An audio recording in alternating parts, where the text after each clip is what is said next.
According to the ASPCA, approximately 5 to 7 million pets enter animal shelters nationwide every year.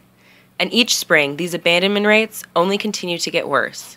Pullman is no exception, and much like the rest of the nation, the Palouse faces challenges in maintaining these abandonment rates. We do have quite a lot of issues with people leaving animals behind.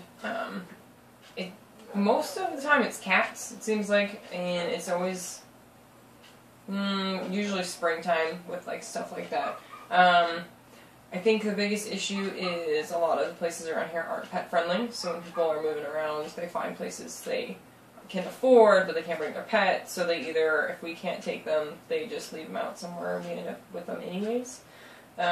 Or another big issue we have is when students leave after they graduate, they go back home.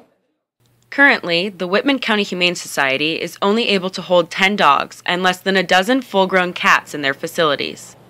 Sometimes there's not enough room to take in animals, which is always, I think, well, it is a problem just because like that means those animals that can't be taken in are out on the streets or they're living in someone's garage, which is better than living out in the wild, but it's also, they're not getting taken care of as well as they could here. Before abandoning your pet, think twice. Both the city and state have ordinances and laws put in place that can have you ending up paying the price for animal abandonment.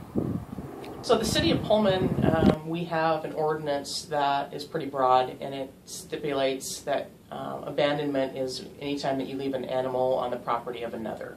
And it's a fine punishable, I believe that the fine is $50.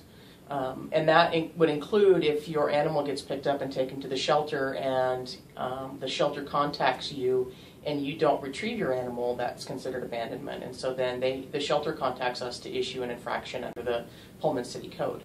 For more information on how you can help with pet abandonment in the Palouse, head to www.whitmanpets.org.